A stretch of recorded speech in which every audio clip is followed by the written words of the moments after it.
Watch the game the other night. Which one? The Illinois. We lost, didn't we? Yeah. That's got hazed by the Delray city manager. Testing. Bad? Yeah. In the loss, so. Maybe Saturday. Who played Saturday? Michigan Oops. at home.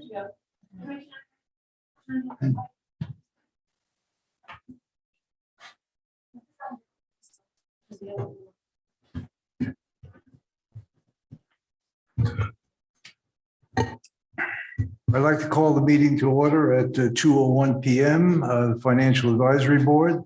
Good afternoon, everyone. Welcome to the special meeting, Thursday, January 27th. Kindly silence all cell phones. Ms. Thompson, may I have a roll call, please? Member Greenwald, Present. Member Goldberg, Present. Member Packler, Present. Member Cornfeld, Present. Member Weiner has not joined yet. He will be on Zoom, correct? Yes, he'll be appearing on Zoom. Member Riami, Present. I'm sorry, Vice Chairperson Riami, Don't screw that up. and Chairperson Stein. Present, sort of. Okay, thank you. I'd like to welcome back Ed. Ed Kornfeld couldn't get enough of this board. He was on for 6 years, took a year off and I needed Welcome back, a Ed. I needed a vacation. welcome back. Thank you. A very valuable member to this board. So glad to have you back. Now, if we can all rise for the Pledge of Allegiance, please. I pledge allegiance to the flag of the United States of America, to the republic for which it stands, one nation, under God, indivisible, with liberty and justice for all.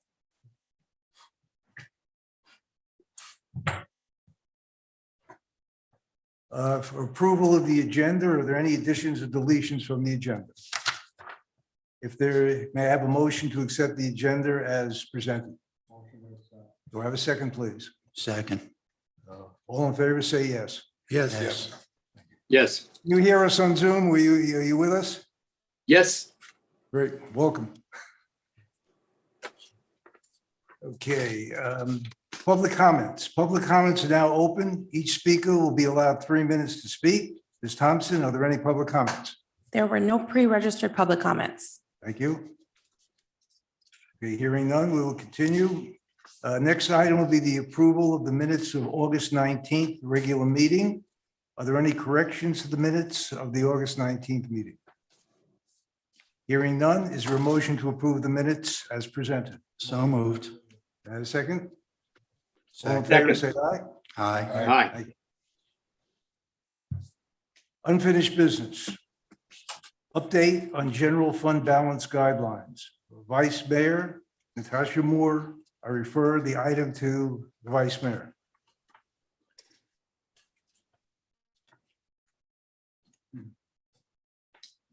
Hello, everyone. I'm Natasha Moore, Vice Mayor. I live at 4400 Tranquility Drive. I'm here to present for you again this issue of the general fund balance. The last time I presented this to you was in August of last year, and I kind of sprang it on you last time. So hopefully, since it made it to the agenda earlier, you had some time to review. So there'll be some stuff that I had presented in the past, and I'm presenting it again, and there's some new materials. So just as a reminder, this project is on our list of strategic priorities for the town, and it is to evaluate our fund balance to see. We currently do have a fund balance policy. And so the purpose is to review that policy to see if we want to keep it the same or perhaps make any changes. Also, with the upcoming fire rescue build out, it's important for us to take a look at this and see if we can brainstorm about what's the best way to finance that build out, because we do have a good amount of unassigned reserves, and which, we can discuss whether or not it is a good way to finance that build out. So Ms. Thompson, if you wouldn't mind putting my slides up there. So we're starting on page 11 of the agenda.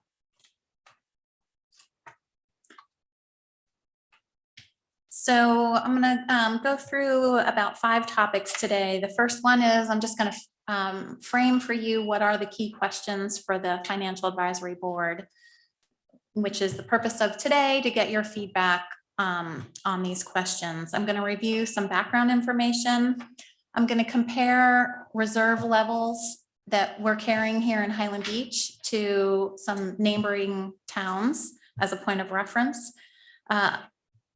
Something that's new is information on cities that actually had experience with hurricane. So Hurricane Michael hit the Panhandle in 2018. So I'm bringing forward information on what type of expenses Panama City had to help understand what the impact of a severe hurricane might be.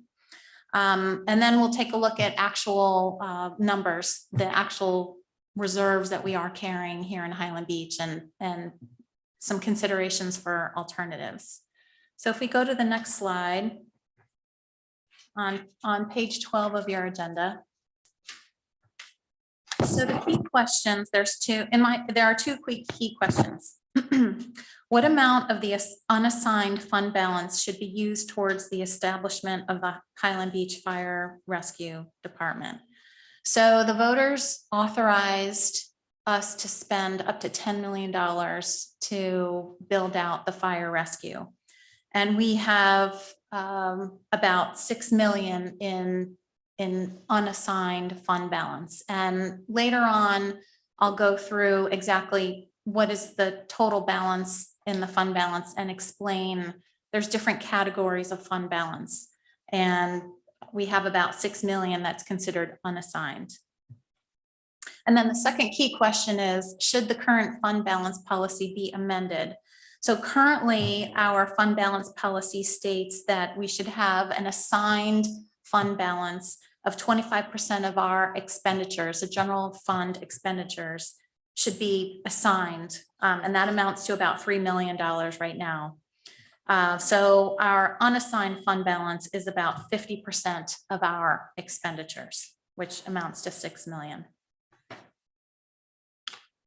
Okay, so let's go over some background information. So the fund balance is basically just the equity. It's the difference between the assets and the liabilities. And there are several categories of the fund balance. There's restricted and committed. Those are amounts that we can't touch. They are for a specific purpose. So what we're focusing on today is the assigned fund balance and the unassigned fund balance. So if you look on the right-hand side, you can see the total fund balance is 9.2, and this was as of, I think, September 30th, 2021. That we're going to get some updates on what that current balance is, but just for discussion sakes, right now, with what I'm presenting, the general fund balance is 9.2 million. So the restricted represents a very small share, and you can see it's all the way at the bottom, that blue sliver. That is not the amount that we are talking about. That is already for a specific purpose. So what we're talking about here is the remaining, what's considered the assigned fund balance and the unassigned fund balance. So our fund policy states that we need to set aside 16.7% of our general fund expenditures. And another way to think of it is in months of revenue. So over the 12 months, basically our fund balance says set aside 2 months of revenue, and that's for budget stabilization. That's to make sure we have enough cash flow for our expenses. And then the other 8.3% is what's considered for disaster recovery. So 1 month's worth of our budget our general fund budget is for, in the case of a catastrophe, which amounts to about 1 million. So it's, the numbers work out kind of nicely because our total general fund expenditures is about 12 million. So every month is $1 million. So that is our current fund balance. And when I compare balances to other municipalities, I am comparing apples to apples. I am always looking at their assigned fund balance and their unassigned balance. I'm not comparing restricted. Natasha, would you like us to hold questions No, to you the can ask, end go ahead, or ask is me a as they come question. up? Go ahead, because I'm No, not no, I sure if just I'm wanna know losing if- you or. okay. That's for everyone. Okay. Yeah, so continue. yes, Sorry. please ask me your questions because I don't know if I'm losing you, if I'm going too slow or too fast. So feel free to ask me your questions. I have one Okay, quick question, just in looking at the numbers, and maybe just because they're a quarter off, but on your page 13, it says that the unassigned balance in the fund is 6 million.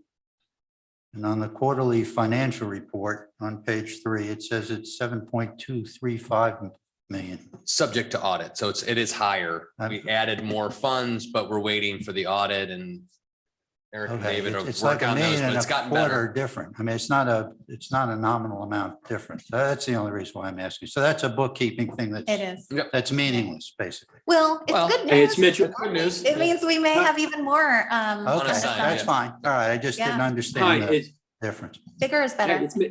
it's Mitchell Backler. I have a question. So can you explain to me why we are a quarter behind in the general fund balance? It's just curious. This is my presentation. I don't have access to the latest and greatest. Oh, okay. If you can Okay. hold that question when we have the financial report, that's an appropriate question to ask if you would. Okay, thanks. Thank you. Yeah, my numbers are a little bit dated, but in general, the percentages are correct. So the 16.7 is the correct fund balance policy for budget stabilization. And then this disaster recovery is 8.3. I like to put it in dollar terms because I feel like it's a little bit more tangible for us to understand. But yeah, my dollars might be a little outdated. So the 16.7 plus the 8.3, that amounts to, the 25, that's where I talk about the 25% is the total assigned fund balance. And then the remaining is the unassigned. Next slide, please. The purpose of the next slide is just to show how the fund balance has grown. And it has grown substantially since 2006. Over the 17-year history, we've had 12 years of additions to the fund balance.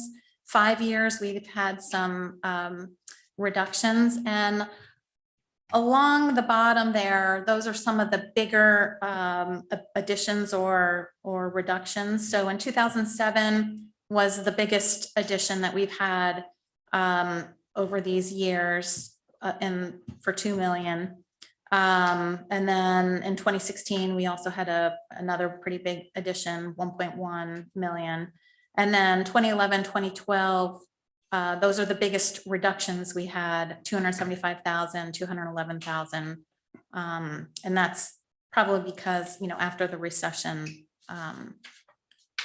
some of the decreases we had. So, a key point in this slide, in my opinion, is that we've had a generation of residents pay into the fund.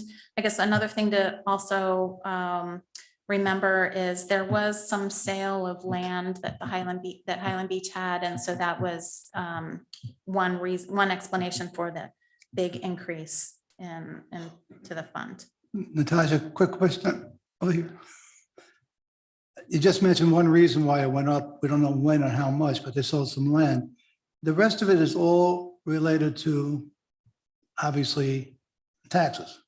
As the value of our property has gone up, the appraised value, more dollars were. Is there a slide or some thing we could use as a basis going forward, which we quickly spoke about, on going forward to project out what we need? How we see the dollars based on historical trends, why it went up, We know that the town is doing very well. The turnover of apartments, my taxes when I bought 9 years ago went up, they more than double because the person who lived there before lived there for 20 years. So on these turnovers and the constructions and renovations, is there any way of, I have to apologize, my files at home, some of them I threw out. I did have a spreadsheet on my own on reasons why. If somebody, that's something I think is really required to us to go forward, is to know how we got where we are. And is we're going to continue and make certain assumptions. So even though I'm not showing it here, most of it is from taxes created by, generated by more value of the properties, I'm assuming. Is that a correct statement, or is it other reasons?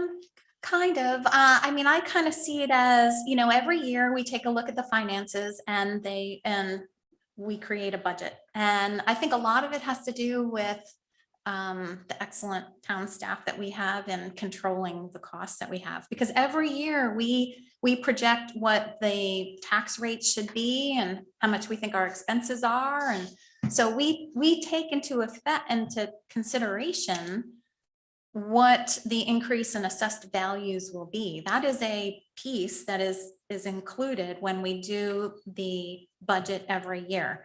So we can have an addition because maybe we didn't spend as much as we thought. You know, so we, you know, at the summer, we start to project for the next fiscal year. So we're predicting what our expenses are and what our revenues are. So I think a big piece is, you know, a lot of the cost control that we've had, not spending as much money as we originally anticipated. Well, I fibbed slightly. I did find one piece of paper, I'll call it that. I don't know exactly where I found it in my files, to 2029 showing taxable assessed valuations in 2010 was 1.9 billion, 2019 was 2.5. So if I had this through 2021, I think that, sorry, but I did have this, that I think a lot of it could have been by the increased valuation, because we know our rates did not go up much, but we did generate $6 million of unassigned, and maybe it helped the other reserves too, I'll call reserves. So it's just a fact, that's all. Yeah, and what this line says is, like, every year 17 of the 17-year history, we've had 12 years of additions. So some of their years have been, you know, like a few $100,000 every year of additions to our fund balances. I have that, you know, what the additions and subtractions were for every year. But yeah, it's various reasons, but we do take into consideration the projections of the change in assessed values for properties in doing our tax millage. When I'm jumping ahead of where we are going to get to how do we fund this project. I think one of the critical is to try to guess what valuations will be 3, 4, 5 years from now. That is, I think, might be the key number to know, without just going out to our homeowners and saying, we need a 10% tax increase because everything went flat, but we have this big nut of $10 million to pay off, whatever, however we define it. So I think this is a critical piece of the puzzle, in my opinion.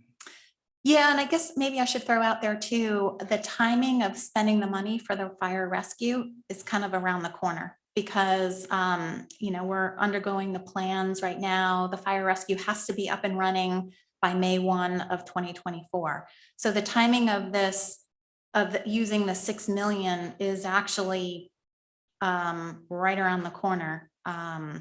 So I think what could happen 3 or 4 years down the road is whether or not we need new equipment for the fire rescue or things like that. But as far as building the fire rescue, those funds need to be, need to be planned for within probably the next 12 months or so. So, yeah. Two things. One, so the number that we got for the land, wasn't it about about 3 million that's in there or something? I believe it's 3.5, my memory. That's the Boca land you're talking about? Yeah. It's 3.5. So that's in that. number, Correct. Basically, okay. And the other thing is, I just want to say, I mean, this isn't about, in my opinion, this isn't about exact numbers and so forth. This is like a philosophical thing. It's like, Exactly. do you think, where should we get the money? You think we should grab it from here, or should we get it from here? What do you want to do? It doesn't matter, like, if we're off this way or that way, basically. It's philosophical. What do you think we ought to do? Exactly. And yeah, balancing the cost of inflation, recognizing we're only earning 0.1% on the funds that are sitting there because it has to, the funds need to be liquid. You need to preserve the principal. So yes, it's about coming up with a policy that we can come to a consensus about to make the most efficient use of our funds. So yes, absolutely. I totally agree with that comment. Well, but also philosophically, and correct me if I'm wrong, I mean, the town doesn't plan for reserves in the same way that your condominium association might. I mean, we don't have a budget line item every year that's going to be the amount of money we're going to put into reserves for potential future capital expenses like you might in your homeowners because you're planning for a roof down the road.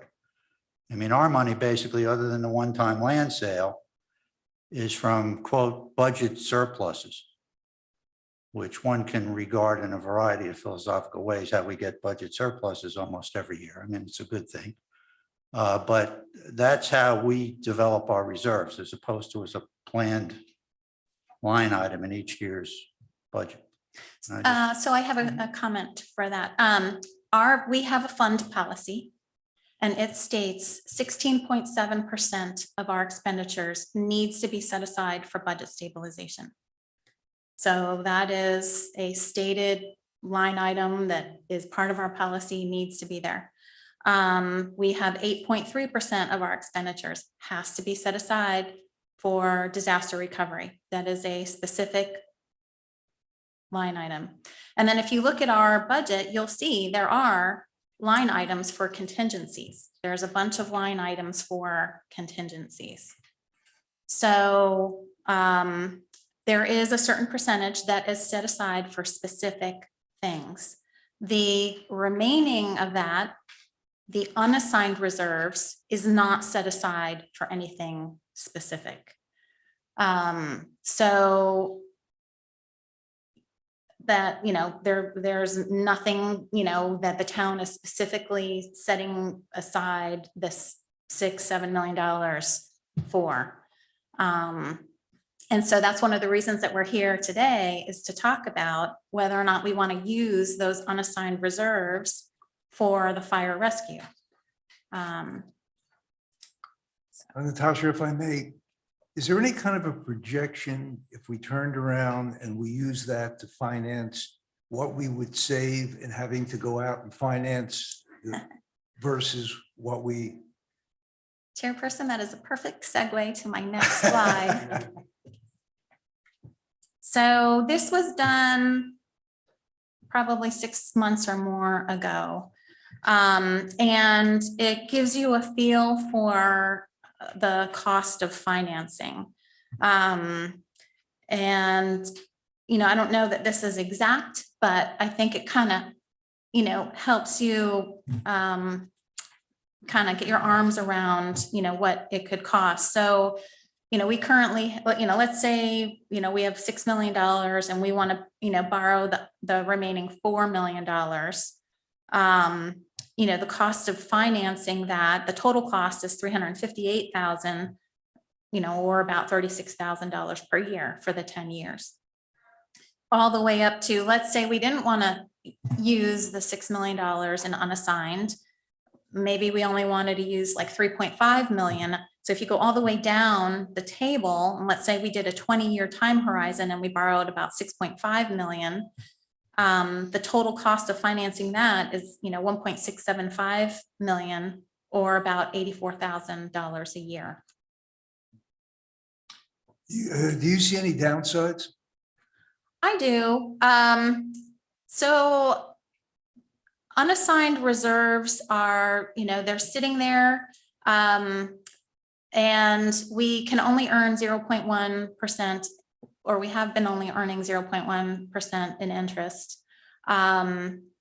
We already have money set aside for budget stabilization. We already have money set aside for disaster recovery. So, and when you, and I'm gonna have slides on this, the Governmental Accounting Standards Board also gives guidelines on how, you should use this money. So my concern is, especially as inflation rates increase, that the money that we've set aside from residents is eroding because of inflation.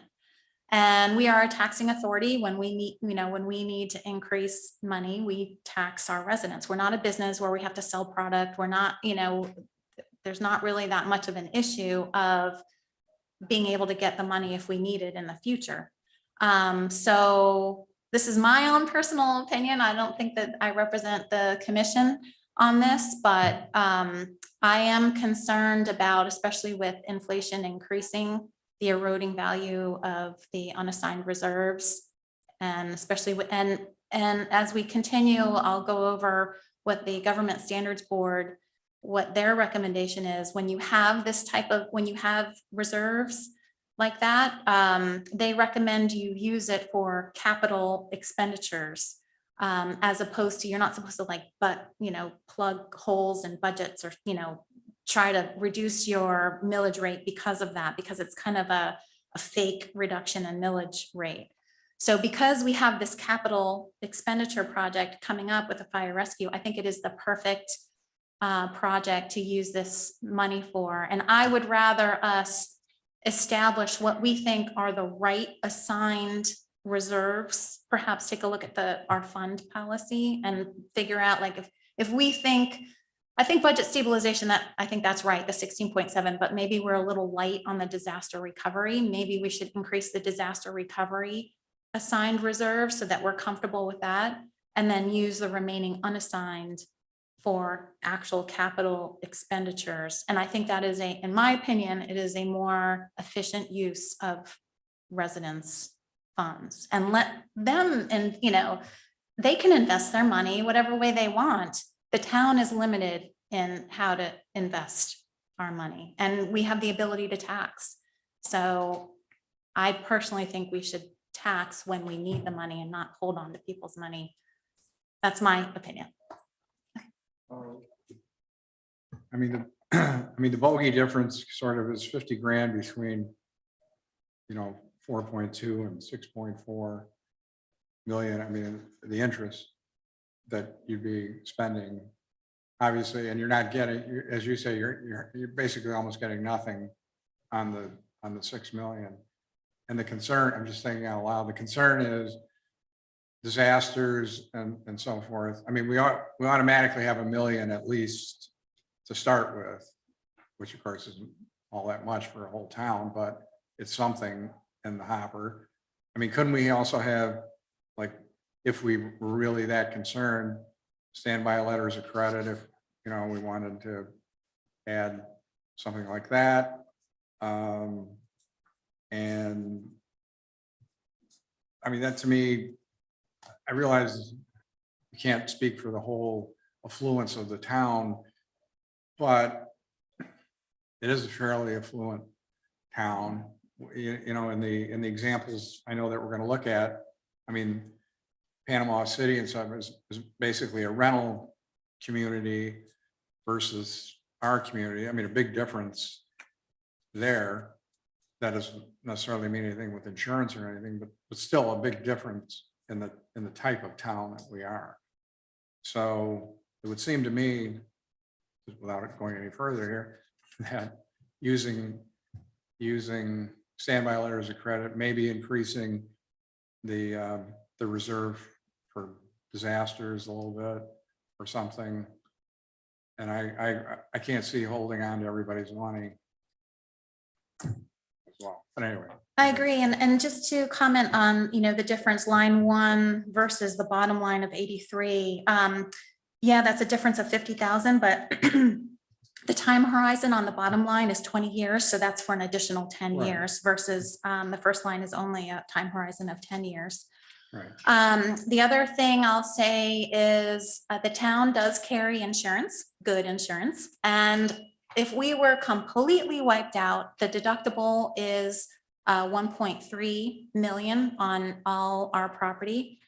And so, we're going to get to this later. I'm proposing one alternative scenario to consider is instead of 8.3% for disaster recovery, maybe let's do 16.7% for disaster recovery. So it's like basically 2 months or about $2 million.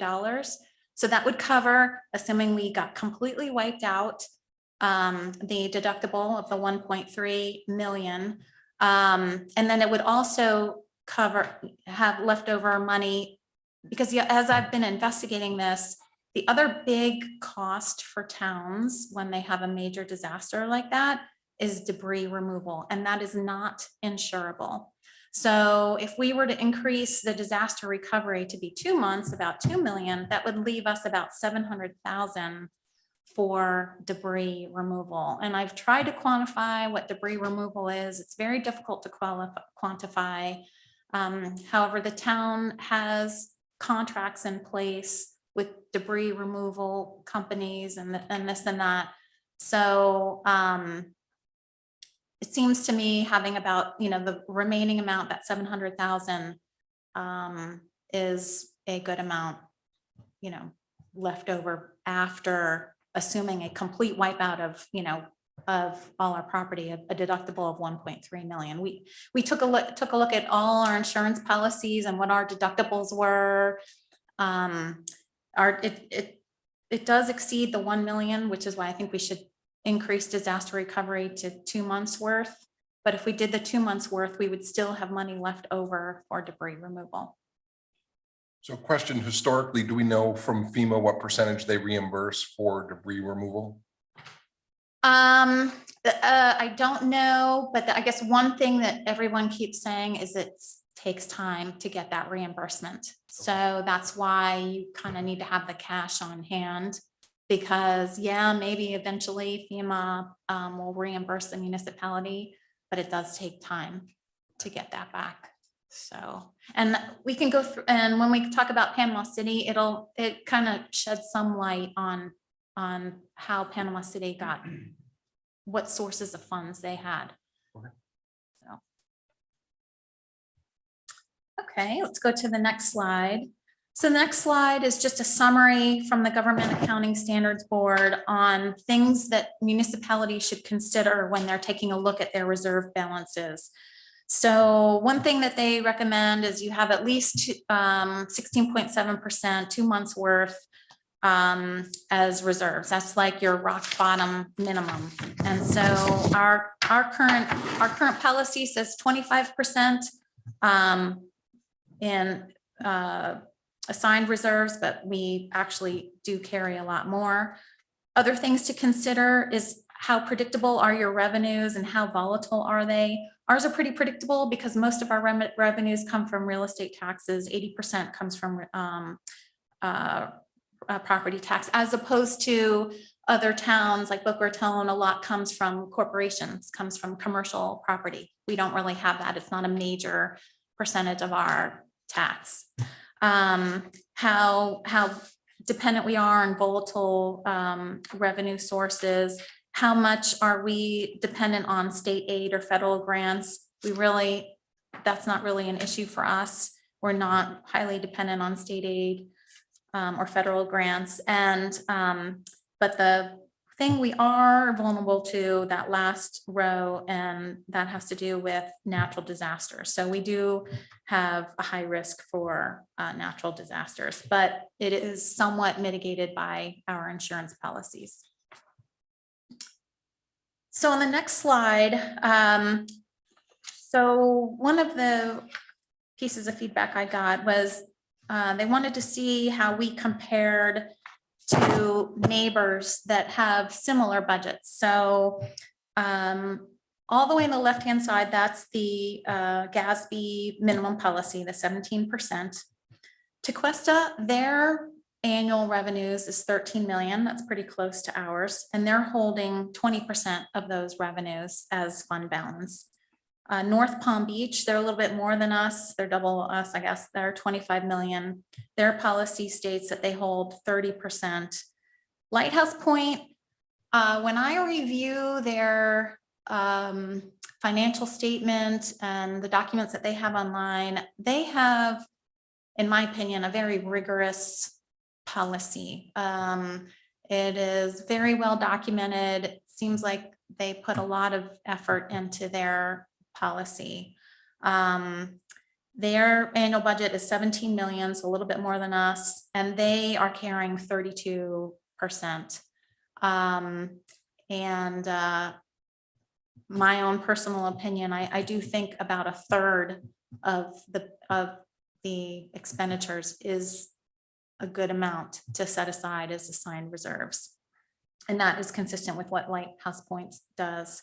And then all the way to the right is Highland Beach.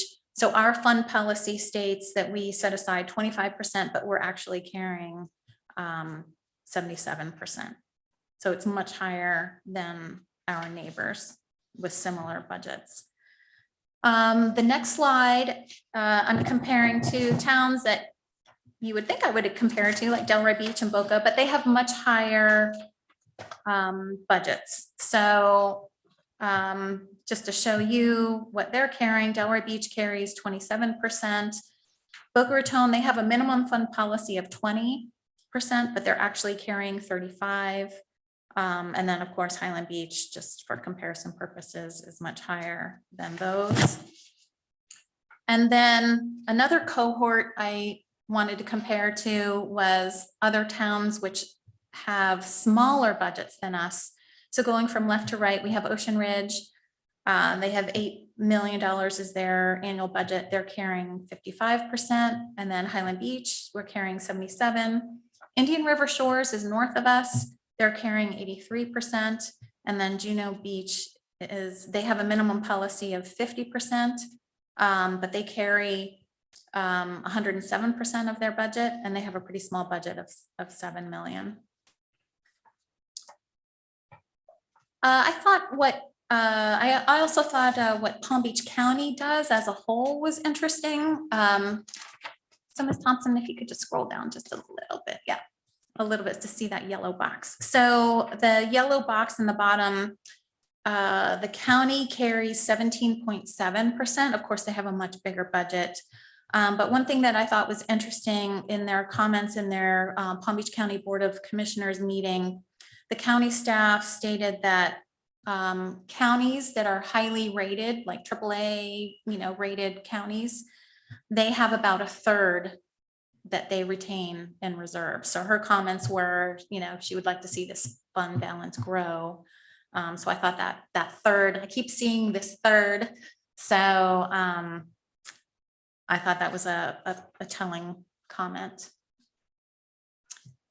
So now I wanted to talk about the case study of the city of Panama City. Excuse me, before you go on, could you just comment whether these other towns that we've been talking about do their, I don't know, accounting, if you will, in the same way, in the sense that in the last year, for example, we spun off water and building as separate enterprises. So they're not counted in our general budget anymore. Does like water have reserves? I mean, we're still responsible for water and these things, but do they have their own? Yeah. So they have reserves that are, I don't know if they're set by policy, but they have significant amounts of reserves as well, independent of this? Independent of this, but not to the same extent. The I'm gonna general look at fund, those, yeah. the general fund budget is probably the healthiest when it comes to the fund balance. Maybe as a percentage, building department is probably the healthiest Yeah. as far as a percentage. Yeah. But water and sewer do have a little bit of surplus in there. And the reason why I ask is because they have like major capital expenses all the time. I mean, there's a routine, which is fine. But I was just curious in terms of when we're looking at this. So these other towns are the same. They have Yes. separate water enterprises and everything else. So Yes. we're comparing apples to apples in terms of reserves. Yep. Okay, that's helpful. Thank you. Yes, they do. And I don't know, is that required by state or something that they set up these different funds for the different services? So- Right, and that's why we did that, but I didn't know if it was required by state that they had reserves or how much in the way of reserves we actually had. That was my only point. Yeah. Because obviously, if we don't have reserves in those, and you're telling me we do, then the percentage, if we're looking as a whole, even though they're separate enterprises, all of a sudden drops dramatically, because we're talking about an extra, whatever it is, $8 million or something, right? Those funds have their own, they have, in a sense, informally, as I look back through your financial documents, kind of set up that sinking fund concept. So every year there's an amount of money in water and sewer that is budgeted for basically to be carried forward and collected out of the fee structure to cover that capital cost. And that's usually memorialized in the water sewer study. Yeah. Thank you. Yep, you're welcome. So let's start with our first case study. So Panama City, I had to refresh my memory on geography of where, what Panama City was geography wise. So it's not that easy to tell, but it's interior there. It's the lightest colors where the green balloons are. And then there's also a section of it in the upper right-hand corner. So that is Panama City. It was incorporated in 1926. It's about 34 square miles, so it's much bigger than us. It's 35,000 people, much bigger than us. We are 4,000 is our population. Their services, they have fire rescue, they have their own police, they have their own water sewer, they do water, they don't use anyone else for water, and then they also have their own marina. So they're, definitely have a lot more than us. And their total revenue is almost 106 million. So a bigger municipality than us, but I still think it's a good thing to take a look at. So these next couple pages are from their financial statement from 2020. So if we go to the next page, so I've highlighted from their, I've taken excerpts from their 300-page financial statement. I've taken excerpts of what is relevant for what we're talking about. So some relevant financial policies that they have. Now, these were developed after Hurricane Michael. It was refined after Hurricane Michael. So what Panama City does is they set aside about 40% of their expenditures as reserves. So they're calling it 30% is for specific, I guess, assigned reserves. And then they're also setting aside, another 10% for unassigned. So it's a total of 40 is what they're holding.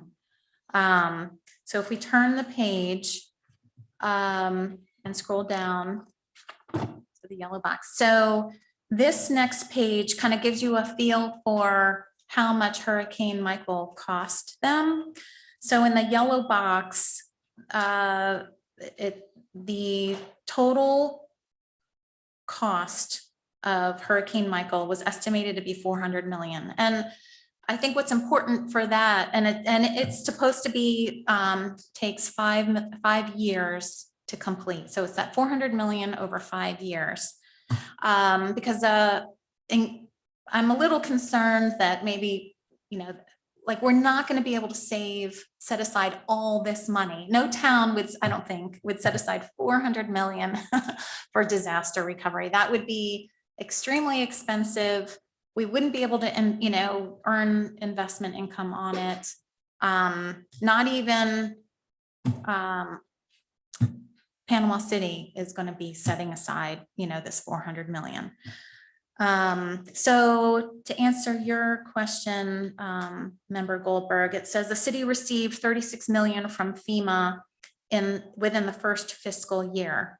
And then they received, let's see, no, sorry, I'm reading that wrong. That was the second fiscal year after, because that was in fiscal year 2020. The first fiscal year that Hurricane Michael hit, they got, the 15 million from FEMA. And then the year after that, they got 36 million. And then they're expecting to get another 43 million. So just to kind of give you a feel for how much is coming from FEMA. And then just above the yellow box, you can kind of see there's a sentence that says, currently the funding sources available are from FEMA, from the state, from insurance, and then from this whole alphabet soup of things. So, they get the funds to pay for this, the disaster from various sources in order to pay for this. And then if we go to the next page and scroll down, and it talks about line of credit. So they did issue, as Vice Chair Riame stated, about the lines of credit. So in order to deal with this, Panama City also did take out some lines of credit. And so in that yellow box kind of highlights, the types of line of credit that they got. So the next slide, if you look at the highlighted yellow box. So another reason to look at what happened at Panama City was a concern was, well, what happened to the assessed values? Did they just drop, so that it would be tough for the town to recover the money? Because if the assessed values dropped significantly, then, it would be tough to collect that money. So in that highlighted yellow box in the left-hand side, you can see the assessed values. It actually didn't drop. It went from 2 million to 2.4 million to 2.6 million. The actual value did drop, which is the next column to the right. But the tax rates are based on the assessed value. And I don't know if it went up because as people rebuild, then, the assessed values go up. Whereas the estimated actual value, that's more about market value. What's that? They came down, but they bounced right back up. But the taxes are on assessed value, which did actually go up, probably because of how they rebuild. And then the next slide, the highlighted box shows how the millage rate changed. And, I think it's unavoidable, the taxes would have to increase, and they did increase in Panama City as a result of Hurricane Michael. They were 3.8 for a long time, jumped to 3.97 for a while, and then they jumped to 4.35 to 5.5, but then they came down a little bit to 4.99. So this is just an example of a town and how their millage rates changed as a result of the hurricane. The next slide, if you look at the yellow box, so the other concern was, well, is anyone going to be able to pay their taxes after a situation, like a hurricane? So if you look at the highlighted yellow boxes in the left-hand side, that is the amount of the taxes that were levied to the residents. And then the next right-hand column is the amount that was actually collected. And so the next highlighted box shows the amount that were in collections that, so it jumped up. So it definitely did jump up. The amount of collections were pretty nominal amounts prior, 2018 and prior, and it does jump up, but it's not like they couldn't collect any of the money. It's really still a very small, they levied 10.3 million and couldn't collect, less than $500,000 in 2020. So, it's a concern, but I don't think it's a serious, it's a huge concern. So as I was looking in Panama City, there's Panama City Beach, and Panama City Beach is kind of like us. It's the barrier island to Panama City. So it was incorporated in 1970, and it actually is a merger of a bunch of small little municipalities: West Panama City Beach, Long Beach Resort, Edgewater Beach Resort, Panama City Beach. Those all merged together. It covers about 20 square miles, 15,000 population. The services they provide are fire rescue, police. They do their water sewer, and they have quite a few public beaches. Their total revenue is 90.3 million. And the next page is just the page after this is just an excerpt from,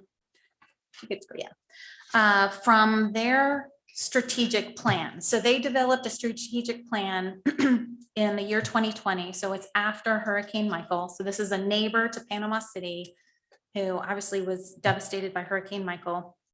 And I thought what was important here was what I have highlighted, if you scroll down just a little bit, that they are maintaining a 25% general fund reserve for emergencies and, and capital expenditures. So I thought that was interesting. So the amount that they set aside is 25%.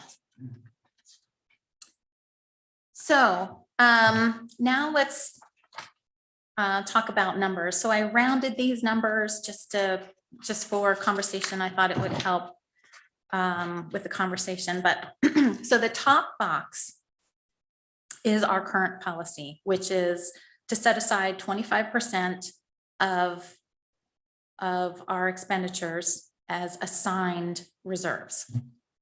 And we just so happen to have 50% left over. So one of the questions for you today is there an alternative policy? Should we amend the current fund policy? We can do a lot of different things. And I'm just displaying one to throw it out there for discussion is instead of 25% of assigned, perhaps let's increase it to 33.3%. And so that increases the disaster recovery by a month's worth of the expenditure, and then perhaps use the remaining towards the fire rescue. There's a infinity amount of ways that we can do this. So I think this is maybe a good time, I don't know, for discussion of the board. Well, first thing I'd like to do is get a consensus of the board that we in fact should use a number. And if somebody would like to make a motion that we do use them without giving a number, that we should use some portion of it for fire rescue. If there's any discussion or disagreement with that, I think we ought to talk about it now. Then I think we could address, if it passes, what number we would recommend. So if, please. To say that we recommend that there is some number that is used for fire rescue. Okay, I'll second that. okay, all in favor, say aye, please.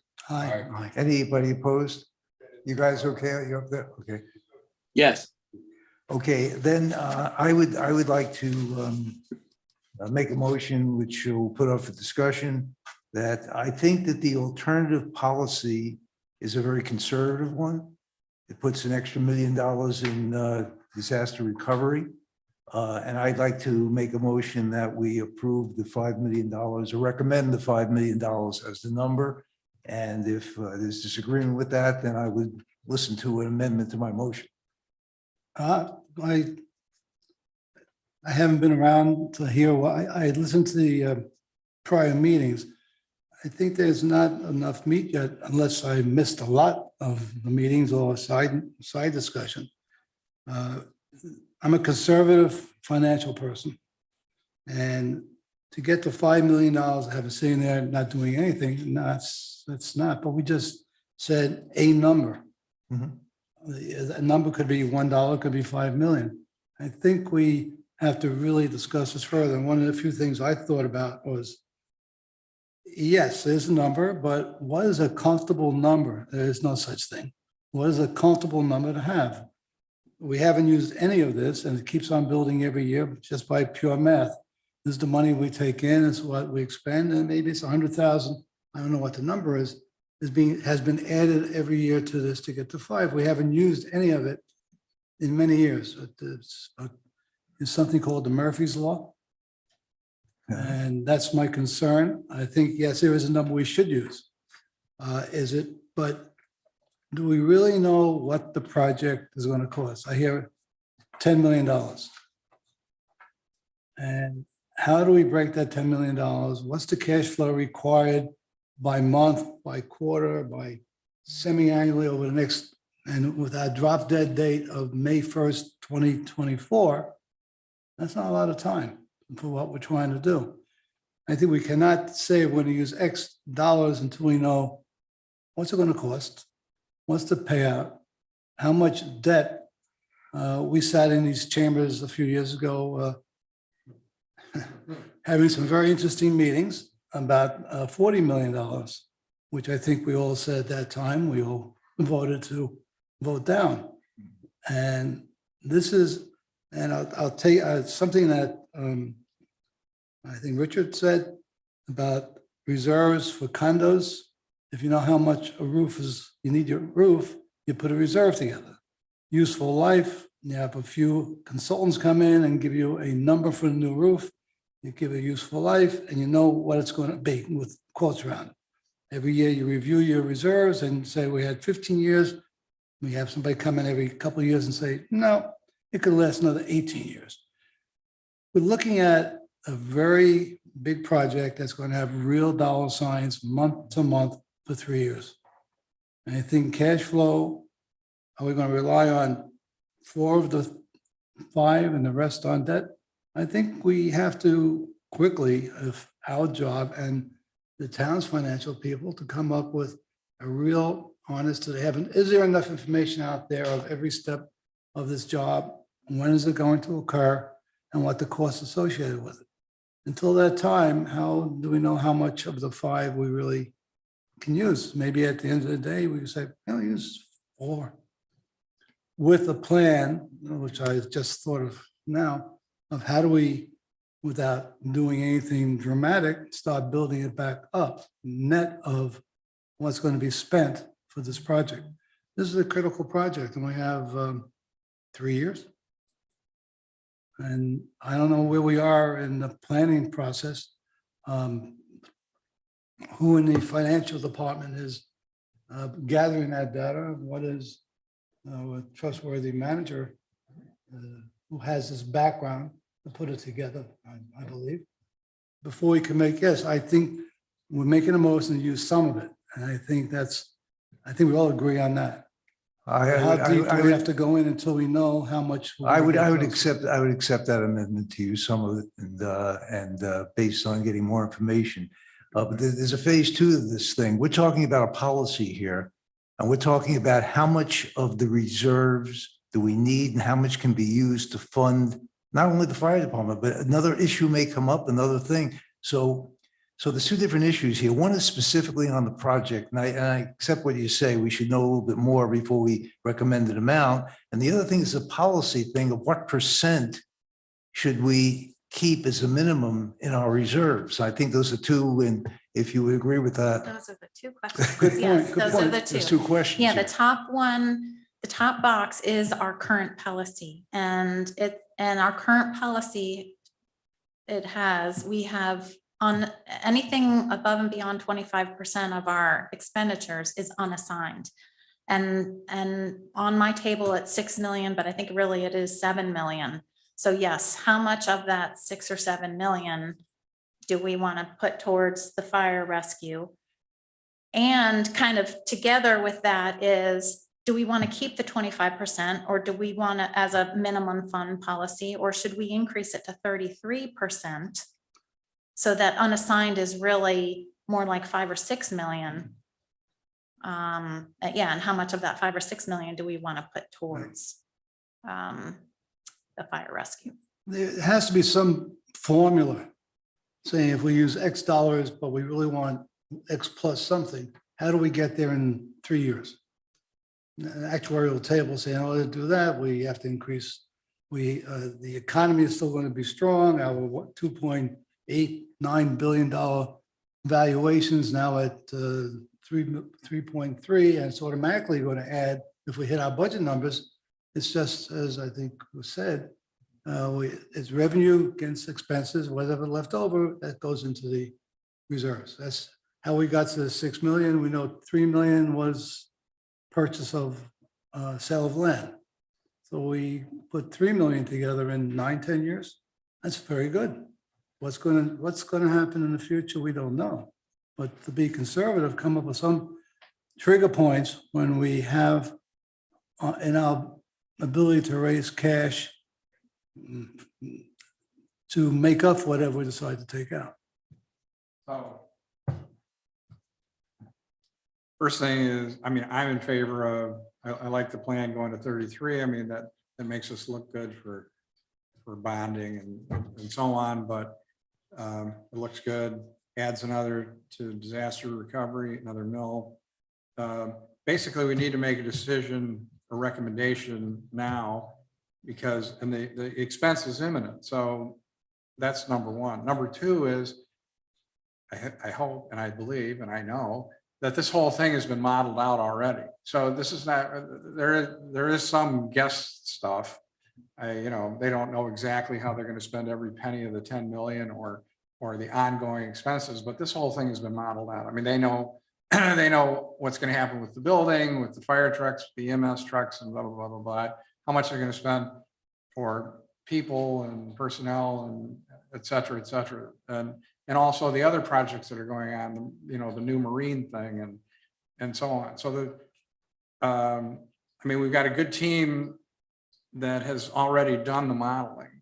So I'm comfortable with, they know what they're doing for this moment and the future. So, I mean, I think we need to make a decision as a group to say, you know, use the 5 million, and especially the unknowns, as Natasha pointed out, in a sense, aren't very many in terms of the revenue coming in. I mean, most of the money we get comes from taxes and so on. So we don't have to worry about a lot of extraneous things going forward. I mean, we can pretty much say that, and especially we have, you know, we have things for disaster, we have insurance, we have money for cash flow shortfalls and so on. I mean, those things are built in. All we're really looking at is we got this $6 million sitting there that we ought to do something with, I feel. And then we should Ron, put it toward. would you make a formal motion, then we can discuss on the, get second and discuss that just based on what I have you said? one comment first. Do Sure. you say they have a plan. Have we seen their financial plan? That's always questions we hear. We have a lot of talent here, and have we seen their spreadsheet of how much and the timing to feel comfortable to give up something that took years to build, and we live on a barrier island with a lot of potential problems. Well, excuse me, and Marshall, in preparation for the referendum and the amount, wasn't that all put together as part of a pro forma? We did a very conservative one, estimating the best we could on certain things. So the commission, this kind of gets to a later agenda item, they're determining what that final design that they want, what direction with the fire station renovation, rebuild are they looking at. So that's something that's going to give us direction, and then we'll be able to fine tune those numbers. But we used a large number to start with to jump off. We know we need a couple more pieces of equipment. We're going to have some salary costs that we're going to have to carry. So we have some numbers, those are going to get fine tuned. We're going to have to prepare for some borrowing.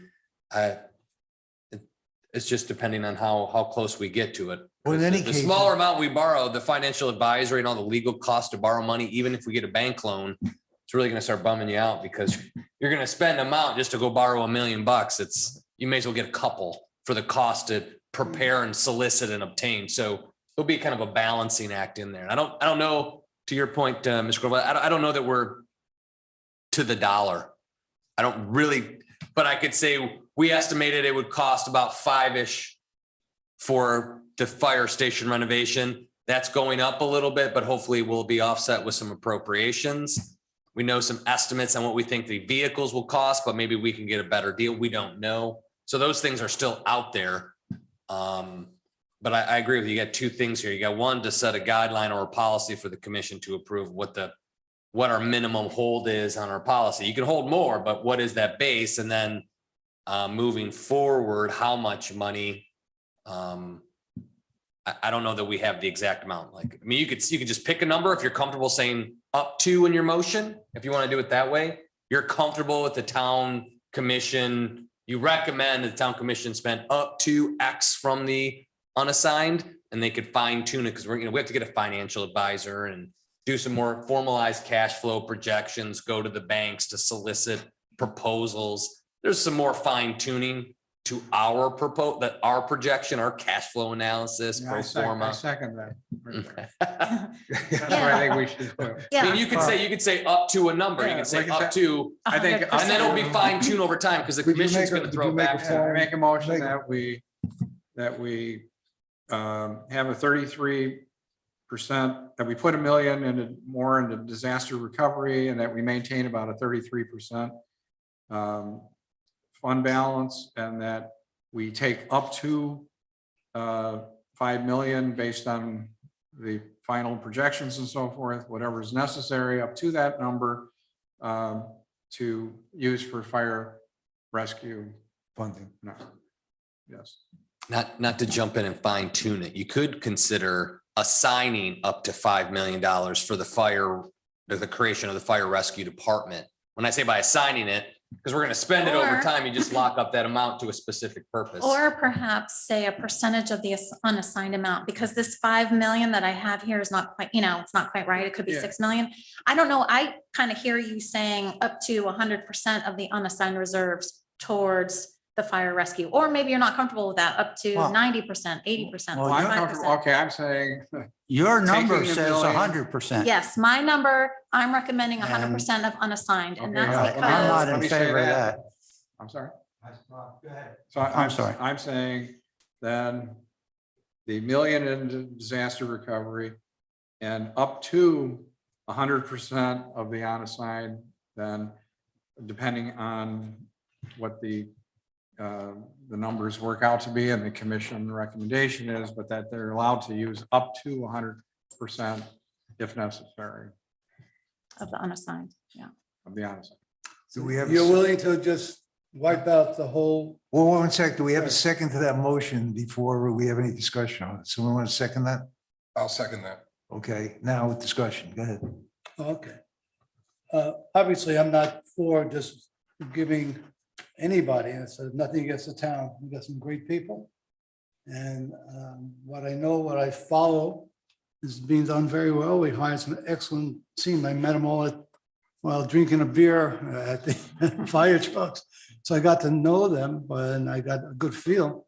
And I'm just indicating, yes, $10 million.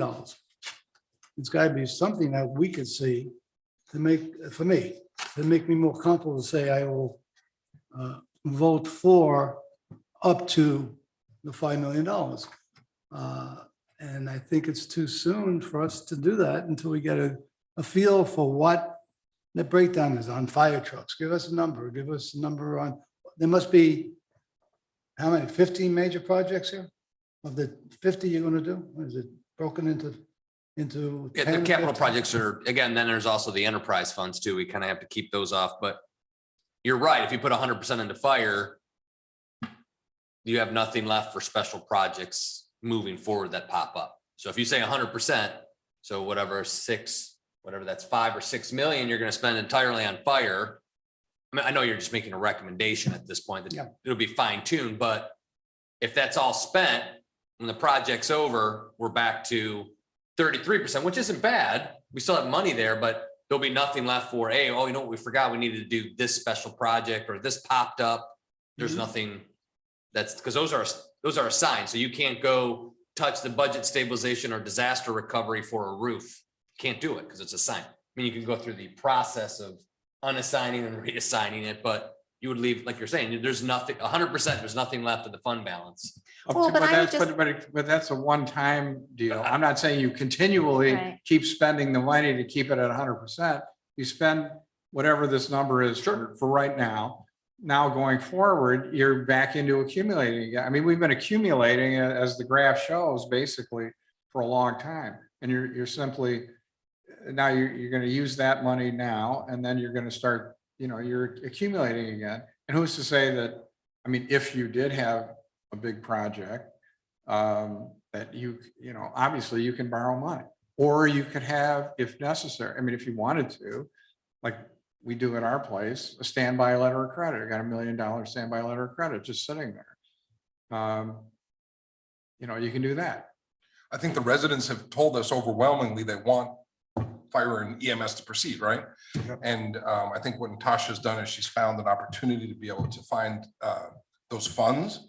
My view is, I think, as long as we continue to meet the minimum threshold, whether it's 25 or 33%, anything above that is a great, opportunity to have it reallocated.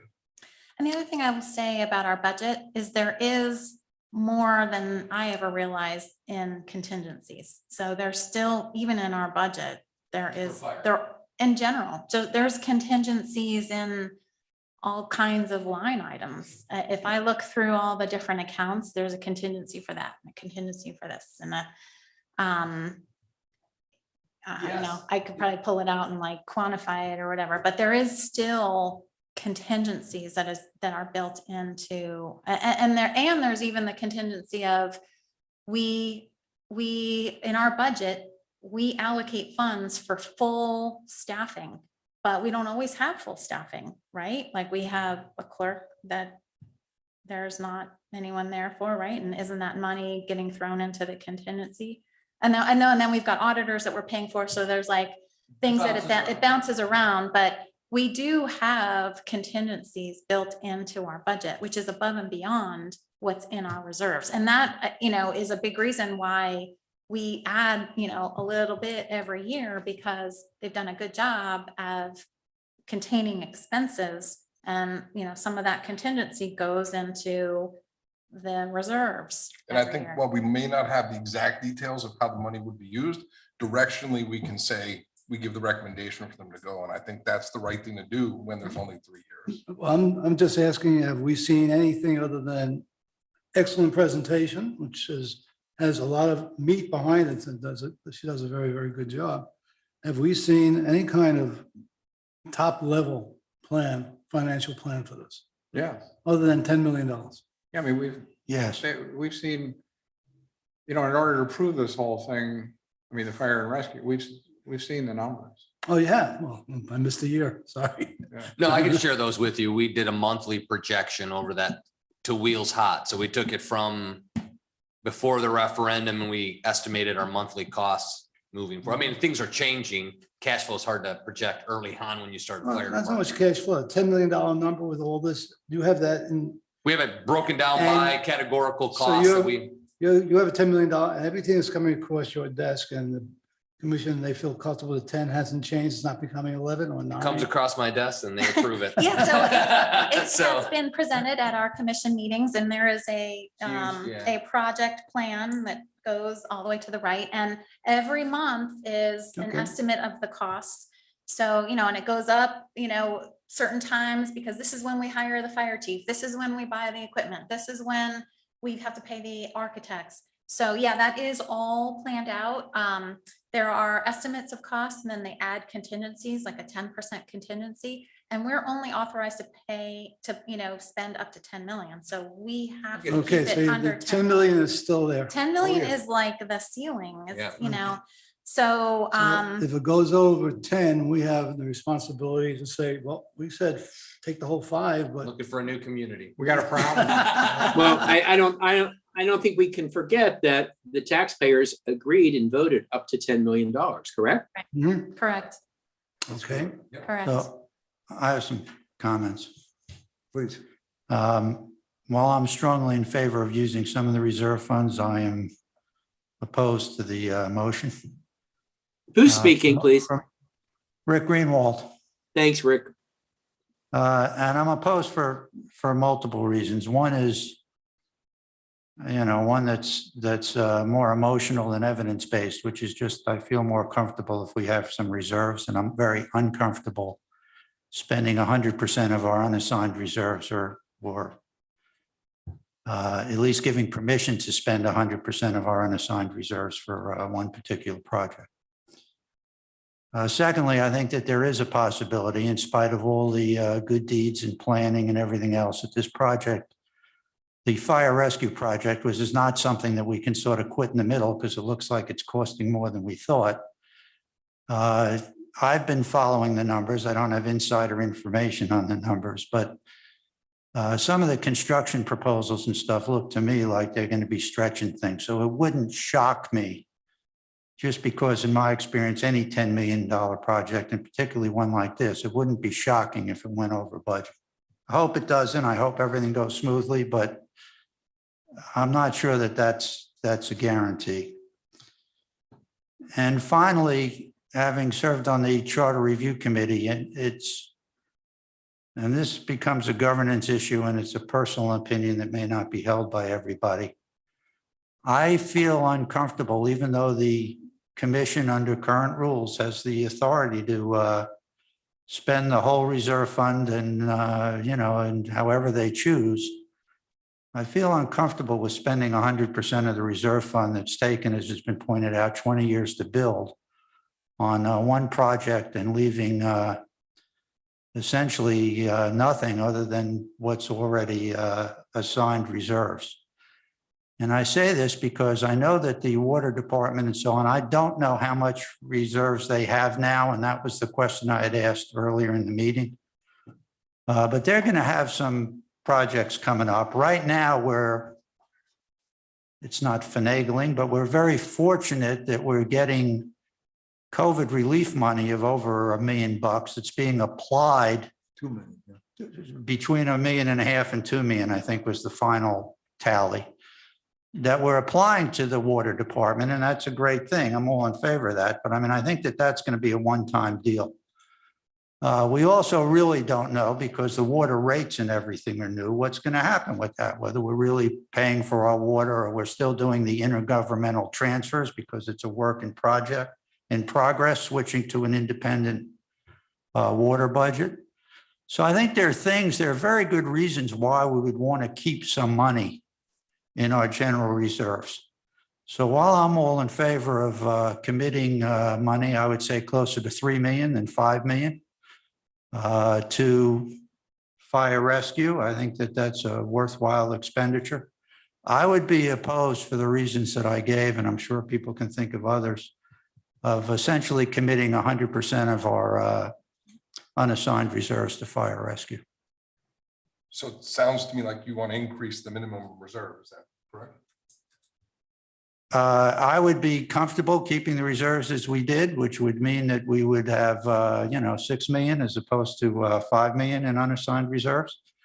But I would assign roughly 3 million, which would leave us whatever the percentage is. Again, the percentage here where it says 41.7%, it's really about 55% of the or more of the whole reserve fund. 5 million over, it's 5 out of 9. At any rate, I mean, I would feel comfortable with a lower number, and I think for the public, it makes me uncomfortable basically eliminating all of our general reserves on one project. That's a personal opinion. I'm not, Okay. I mean, clearly there's disagreement, so. Okay, I'll give this to you in a second. I just want to make a comment on that. Clearly, more than $5 million is going to be spent on this project, close to $10 million. The $5 million, if it's we recommend the authorization, offsets having to finance that money. So the bottom line is, to our total budget and expenditures, no matter what we spend it on, here is an opportunity to increase our bottom line. That's just the comment. Yeah, I'll turn it over to you. I agree. It's actually sort of two things. One is true, they could go over budget. I hope they don't go over budget. Like you say, we only have 10 million that's been authorized. So, there's going to be issues if things get out of hand. So, I mean, that's one issue. And then I agree with you, David. The money, it's a way right now to use this money to defray borrowing, which as Natasha pointed out, I mean, you know, you're looking at like spreading it over 20 years. I mean, it's a lot of interest money extra that, yeah, we can pay it. You know, it's not that it won't get paid, but why do it? I mean, we have the money sitting here, and I mean, I agree, it's always nice to have a little money in the piggy bank, but it's coming in. And as Natasha pointed out before, I mean, every one of the departments basically has contingency fees, and water and sewer, I think the spinoff, I know we're paying like crazy over at Boca Highlands. I think the money's coming in. I don't think there's any issues. Correct me if I'm wrong. I mean, I don't see it. Philosophically, I get keeping more money, but for this is a project, you know, why borrow the money when we've got it? Okay, you can restate the motion and then we can vote on the motion. Okay, so restating it again, that my motion is to use to take $1 million approximately and put it into disaster recovery, which would then, that would increase the reserves to 33, and they should be kept at about that to make us look better in the world. And at the same time, using up to the balance of up to 100%, depending on what is needed to fund fire and rescue. I'll second. The unassigned reserve, 100% of the unassigned. I'm sorry? reserve. I think he meant to say, just to clarify, 100% of the unassigned reserves. Yeah, 100% of the unassigned reserve, sorry. Yeah, and I'll second that. Do we need a roll call on that, or do we just need a vote? We need a roll call. Okay, you can call the vote, please. Yes. Vice Chairperson Riami, Yes. Member Goldberg, Yes. Member Cornfeld, No, Member Greenwald, No, Member Packler, Yes, Chairperson Stern. Yes, Thank you. motion carries. Motion carries. Thank you, Natasha. Oh, thank you. Appreciate Thank you that very very much much. for your thoughtful feedback. I really appreciate And it. again, this is a recommendation to the commission. Obviously, they're going to do what they see fit, and clearly, I think we're on the right track. Very Thank you. useful discussion. Thank you. Thank you very Thank you. much. thank you. and thanks for your presentation. It was very thorough. I really appreciate it. Excellent, thank you. nice job, Natasha. Thank you. Okay, next is unfinished business, an update on the general fund balance guideline. That was taken care of, so let's go to water sewer rate study. I refer this item to Ed Marmer and David Delina from GSG. You gentlemen would come up, please.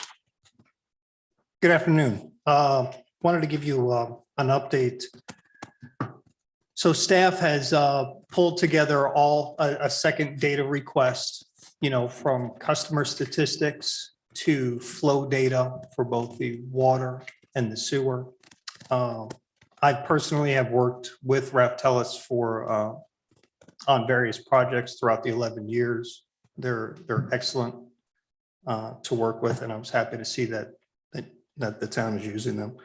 So they are currently still updating the models, the customer statistics models, the expense, capital improvements, cash projections, and they estimated that they would be approximately 4 more weeks until they were absolutely complete.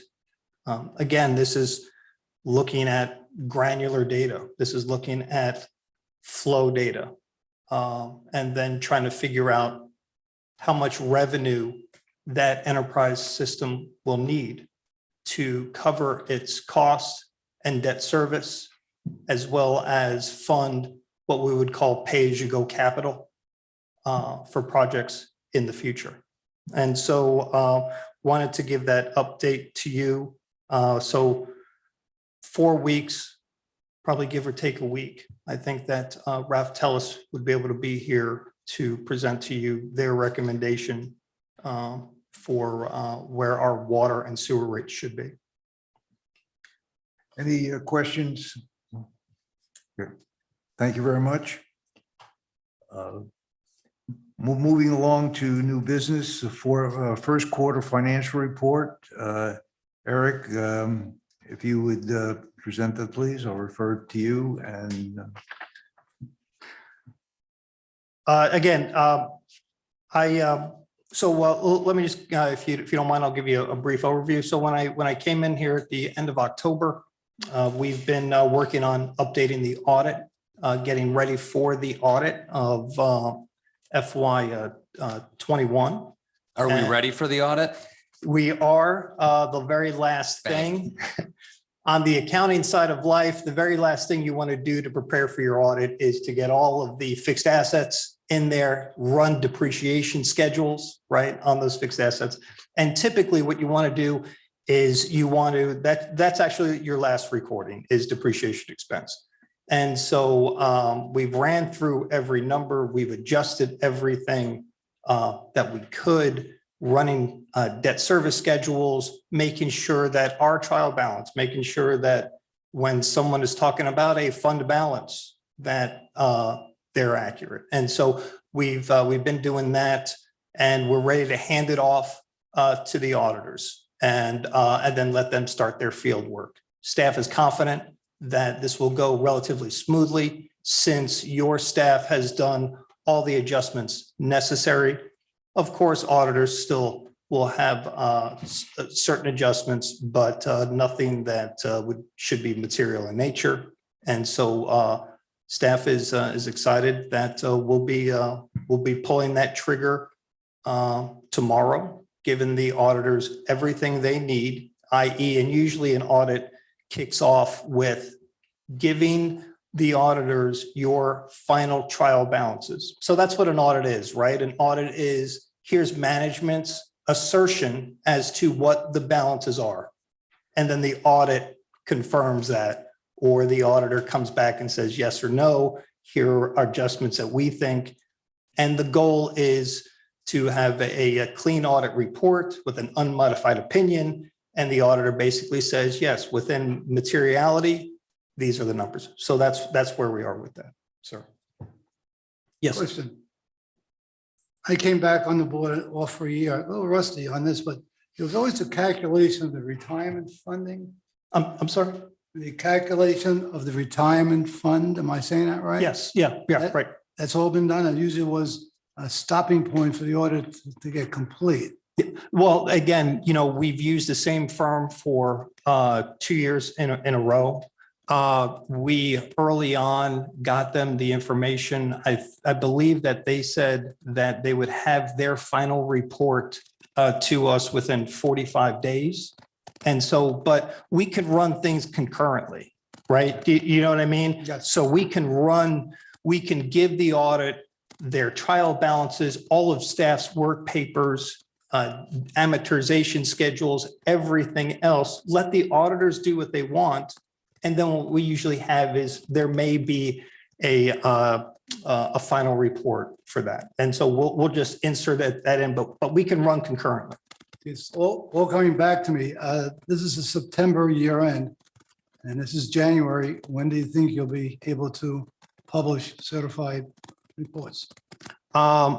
Again, I will push the auditors, but my goal is to meet that statutory deadline of March 31st. March 31st. Yes, sir. Okay. I used to hate audit adjustments. Yeah, I know, I agree with you.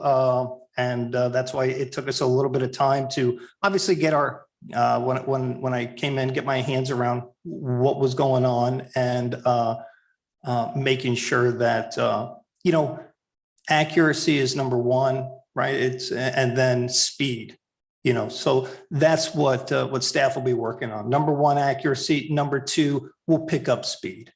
Now, last question. Natasha said maybe the reserves will be 7.2 versus 6. Is the audit been complete on that number? Is it going to be 7.2? No, so what we have is Natasha, obviously, I'm sorry, the vice chair was using audited numbers. And, in what we do, once we have audited financial numbers, right, that's the Bible. now, for that period in time, right? And so when I give the auditors these new trial balances, fund balance will change a little bit. And so I don't want to stick my my neck on the number that we've presented here, but there will be a little bit of adjustment. A few of us said from 6 to 7.2 is not a little tweaking. That's a No, big. I And if there's any understand. specific reason other than, that's what it is, we would like to know. No specific reason other than, there was a little bit of a transition from the former finance director to what we have done. And as well as just making sure we understand all of the balances. I'm confident in the balances and I'm confident, obviously, in my work papers. And so at the end of the day,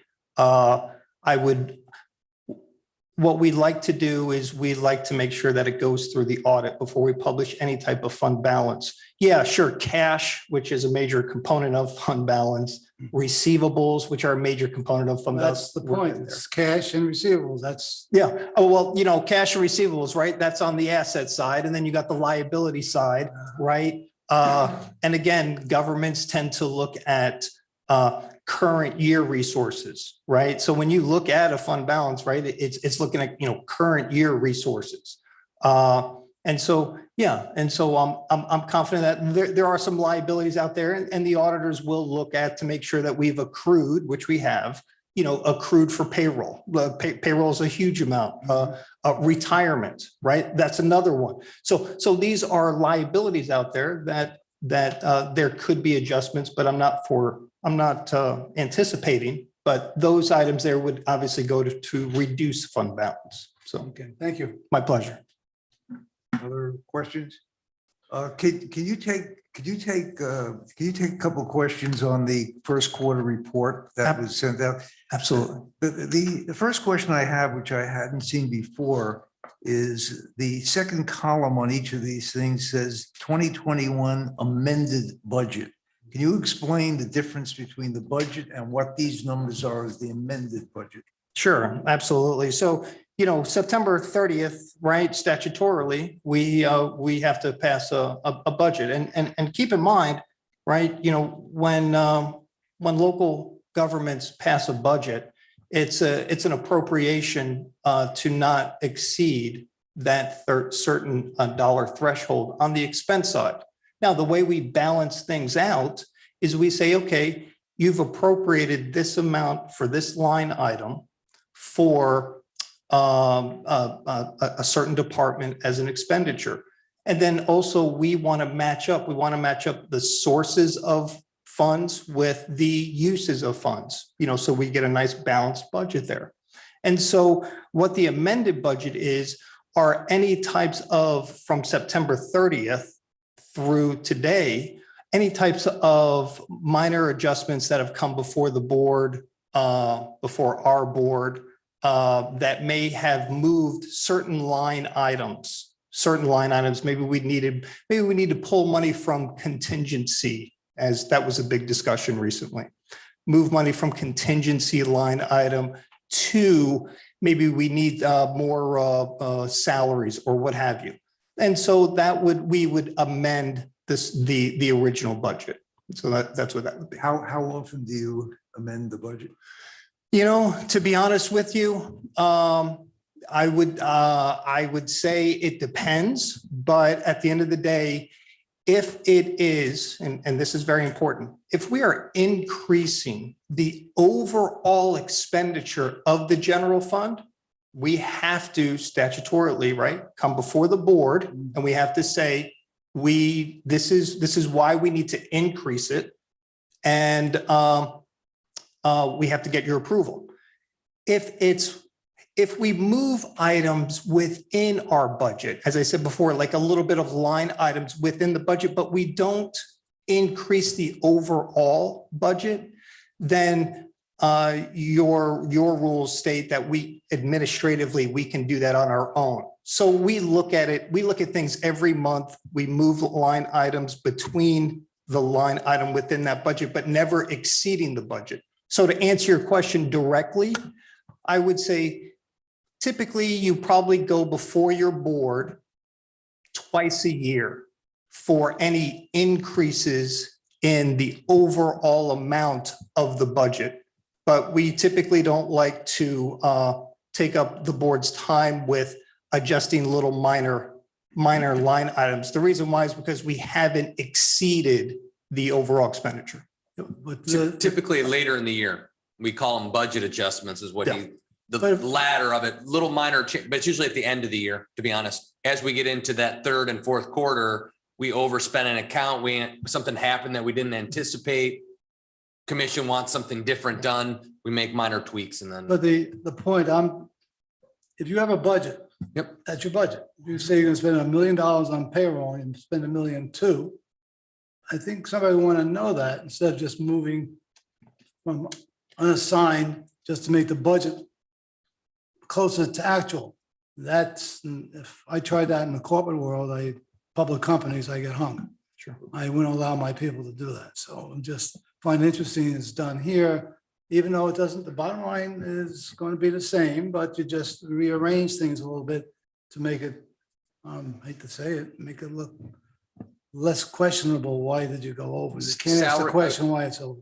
Yeah, salaries, I would say we don't, and commission is quite aware of when we make salary adjustments. If we hired more people, things of that nature, overspent, we had some type of health insurance change. I saw that. But again, those things, it's all the other stuff, pens, papers, pencils, computers, screens, carpet repair, toilet. Those things sometimes tweak between departments. Those are what we call budget adjustments.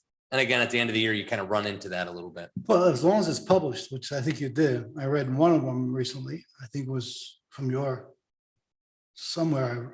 I got an email.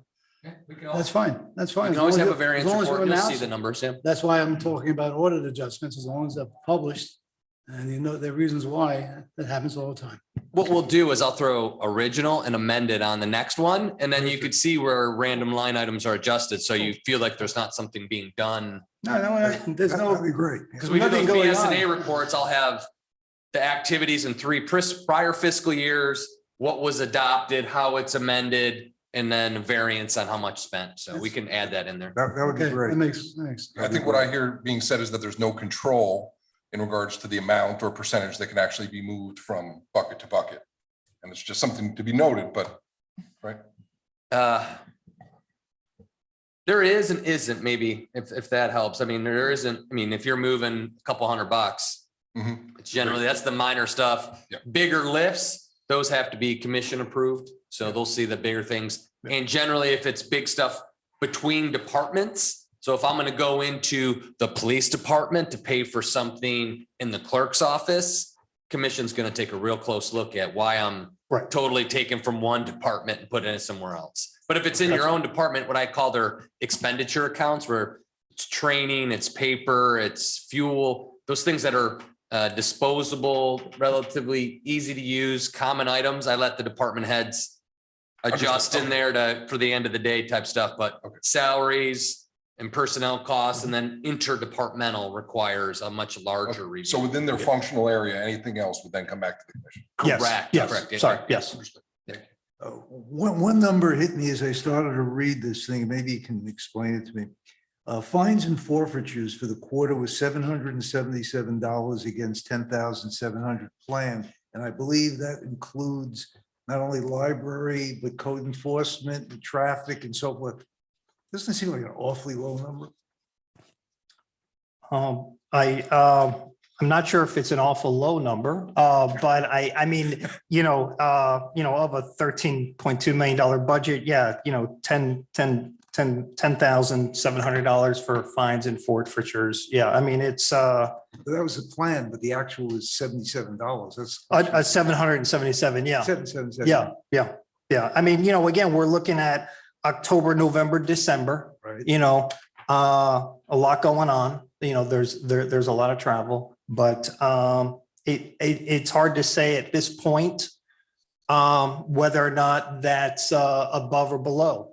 It's hard to do that when you're looking at one number. Sure, it would be great to look at that number compared to last year at the same time frame. to see if maybe we only spend 7 to 10%, or not spend, if we only receive in revenue 7 to 10% of that particular category within the first quarter. So, but Anybody have any questions on? Yeah, when that came up the last time at a previous meeting, the fines and so on, we were reassured that our town was a very friendly place and we didn't like to fine people. Remember that But discussion? again, this includes traffic. Yeah, it code included the enforcement, police, and I includes think library. We under earn in this area. On purpose, it was pointed out. Get those speeders. yeah. Yes, sir.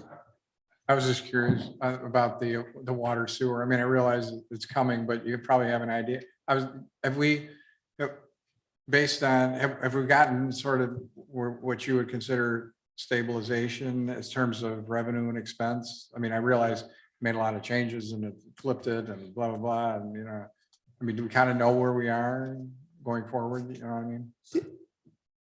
I'll jump into this a little bit and I'll thank Eric for this. And when we, again, Eric spends a lot of time in the utility function and the billing and utility area. We provided some early numbers to the commission, which we found that were taken from the wrong column. So where we were concerned originally that we weren't generating enough with the rate increases, we're doing just fine. And it was a kind of an overlap on the rows and columns. So basically, the prior finance director took the wrong numbers to present the numbers to the commission. So when you use the correct numbers, we're in good shape. Yeah, if you look at page 4 under water revenues, Yeah. it says, and this wasn't updated at the time we discovered this. We looked at Reftelis's report, and I can provide you with that. Well, I don't have a copy, but I can provide it for you.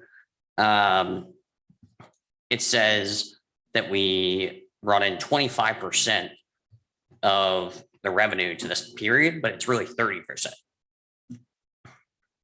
And then when you look at sewer revenue, it says 21%, but it's actually 25.5%, because if you look down at the bottom where it says 1.569, it's actually 1.2 million is where we're at, what our target is at this point. So if on the Reftelis report, which I can pass around, it says for fiscal year 22, the projected revenue for water is 2.2 million. And then for wastewater, it's 1.2 million. But the prior finance director had looked at this, because it is confusing when you look down here, that it says prior year used, and then on top of it, it says the current fiscal year. So I'll pass around for you to see, but we're actually doing very well in that area.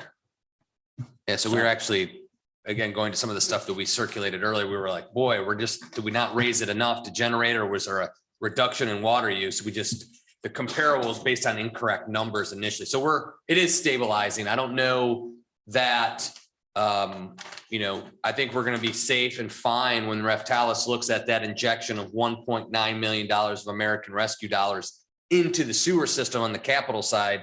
I think we're going to be able to see some relief on those latter years of that rate study. So I think there is an opportunity there based on some of this information. I think we're doing quite well. We're generating the revenues maybe a little bit better than anticipated. And that's what Reftelis is looking now. We're getting all this federal money dumped into the system. I don't know if dumped in sewer is the right thing, but put into the system to capture some of those capital needs that we were naturally going to have to cover with the rates. We don't need to do anymore. So I think there's going to be some relief in that 5-year projection period that we looked at. I think there is, but it might be, the 4th and 5th year that we might be able to see some of that. Yeah, I was just hoping our water was going to go down at some point. It could, it could. I mean, it could, as if we recognize that water sales are holding steady, we might find that there could be, I don't want to guarantee it, but there could be some relief, and maybe enough relief in the future that we could bring it down a touch. Well, ideally, right, that's what you want your enterprise systems to do.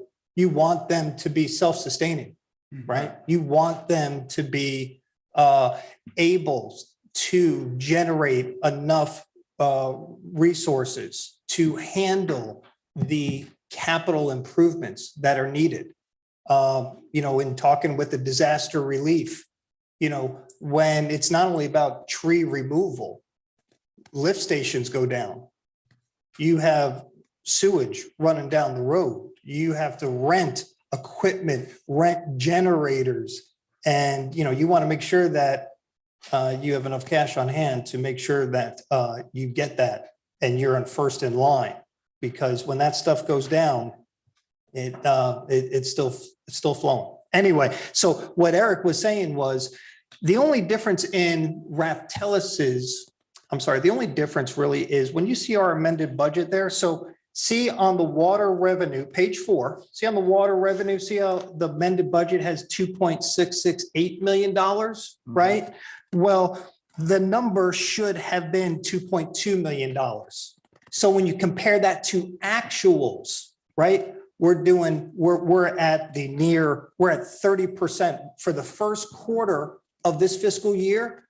We billed out and collected, or I would say billed out 30% of where we should be based on the Raftellus report. So that's a good thing. So the misconnection was we had a bad budget number going into this fiscal year on the revenue side. So, that's important. So that's the difference. And that, and also on the sewer. So I still have trouble with the water and sewage stuff, and maybe it'll be explained better at the next go around. sure. But I mean, again, when I look at these, we're talking about where it said underwater, roughly 2.6 million in service revenues. And then you just corrected that down to 2.2 million for the year. And yet our total expenses for water are 4.9. So that's certainly not self-sufficient based on, on fees. Now we get 1.9 million from the feds this year. Mhm.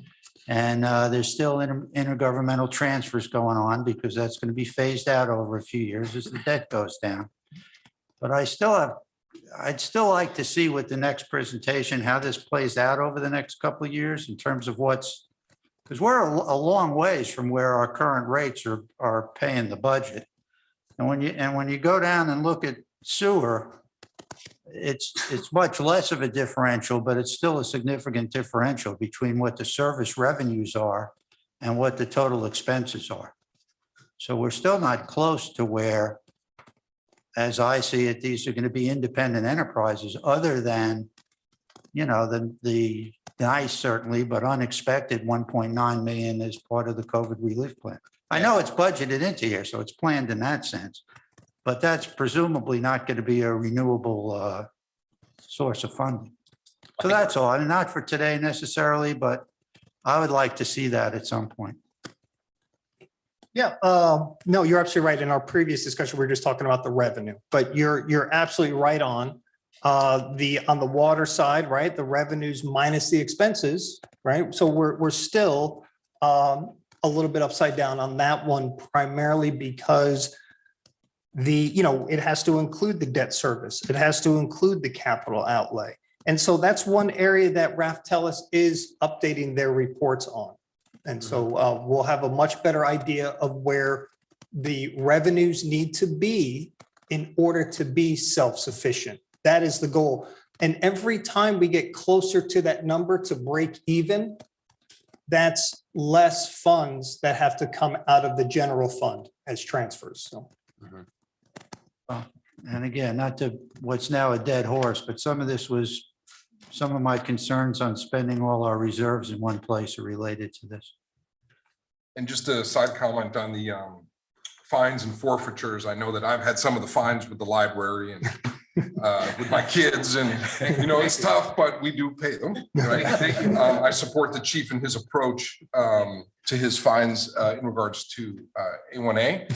But I do think what's been unacceptable here in Highland Beach is the 2 deaths, I believe we've had in the past 6 months on the intracoastal. So if I think there's an area for increased fines, it would be with possibly the Marine unit on the water. We've seen these are boating under the influences is how these people are dying. That's right. Good comment. I think we'll see a natural escalation in that area. Yeah. Thank you. My pleasure. And again, the thing is that the expenditures are in line. You saw most of those line items there. We're hitting at 25% for our first quarter. And that's the goal. That's the goal, is to come in or at below that threshold on our expenditures. And so if you have any questions, We please. appreciate getting the report a day ahead of time. Would be great getting it a few days ahead of time. Yes, so sir. we can have time to analyze, but it is progress. Thank you. Yes, sir. Thank you. Thank you. Yeah, welcome. Thank you. Thank you. Nice job under circumstances. Thank you. The next thing on the agenda is Marshall preliminary discussion on the fire department financing. Is anything we didn't cover that you want to? Well, you guys jumped ahead. I didn't know we were doing fund balance. You'd actually get action. So kudos to the vice mayor. You got some action today on that. I was surprised. You've authorized or made a recommendation for the commission to utilize that unassigned fund balance. So our next step is I've got proposals from 2 financial advisors that will be assisting us with the solicitation for bank loans. We're just going to determine the amount. So we'll bring on one of the 2 firms. They're basically equal cost.